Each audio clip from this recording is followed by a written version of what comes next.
Yasmin Cooking Vlogs. আসসালামু আলাইকুম।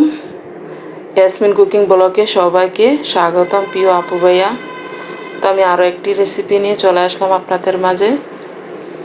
তো আমি আজকে চিকেন বিরিয়ানি করব। চিকেন বিরিয়ানি কিভাবে করব জানতে হলে প্লিজ স্কিপ না করে সম্পূর্ণ ভিডিওটি দেখবেন, আর দেখে যদি ভালো লাগে প্লিজ আমার চ্যানেলটি সাবস্ক্রাইব করবেন, বেশি বেশি লাইক শেয়ার করবেন।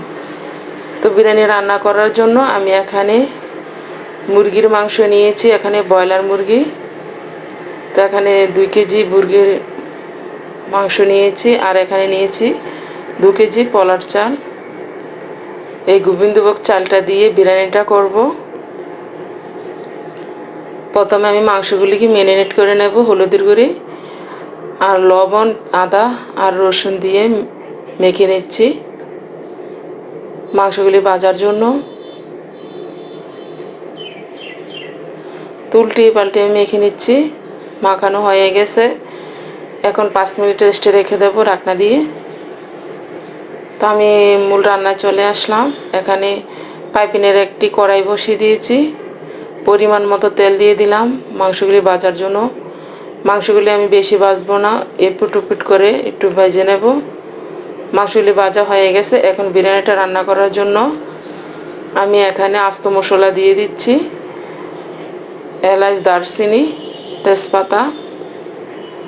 এখানে কোচানো পেঁয়াজ আর কোচানো টমেটো দিয়ে দিলাম, দিয়ে আমি নেড়ে চেড়ে ব্রাউন কালার করে ভেজে নেব। আর দিয়ে দিচ্ছি ঘি, 2 টেবিল চামচ ঘি দিয়ে দিলাম, দিয়ে নেড়ে চেড়ে মিশিয়ে নিচ্ছি।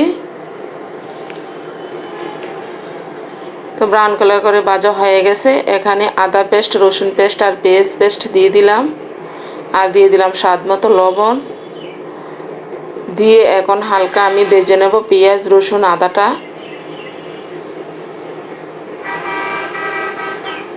তো নেড়ে চেড়ে মিশিয়ে ভেজে নিচ্ছি। এখানে ধনিয়ার গুঁড়ি দিয়ে দিচ্ছি,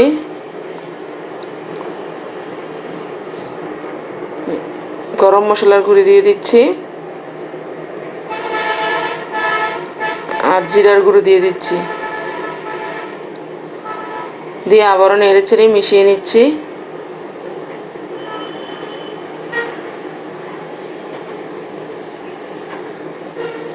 এখন মশলাটা কষানোর জন্য পরিমাণ মতো পানি দিয়ে দিলাম, আর হালকা পরিমাণের হলুদের গুঁড়ো দিয়ে দিচ্ছি। আর এখানে 1 চা চামচ মরিচের গুঁড়া দিয়ে দিচ্ছি। আর যারা ঝাল পছন্দ না করেন মরিচের গুঁড়াটা অ্যাভয়েড করতে পারেন। আর এখানে প্যাকেটের মশলা দিয়ে দিচ্ছি, বিরিয়ানি প্যাকেটের মশলা দিয়ে দিচ্ছি, টেস্টি সল্ট দিয়ে নেড়ে চেড়ে মিশিয়ে নিচ্ছি। এখন যে মাংসগুলি ভেজে রেখেছিলাম কষানোর জন্য মাংসগুলি দিয়ে দিচ্ছি।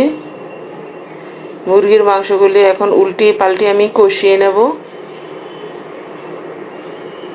এখানে আবার দিয়ে দিচ্ছি চিনি, 1 চা চামচ চিনি দিয়ে দিলাম।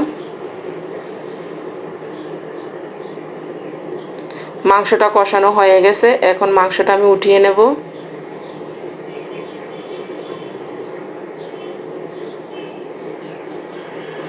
তো চাটনি দিয়ে মাংসটা আমি উঠিয়ে নিয়েছি। এখন পোলার চালগুলি দিয়ে দিচ্ছি, দিয়ে ওই মশলাটার সাথে নেড়ে ছেড়ে মিশিয়ে নিচ্ছি।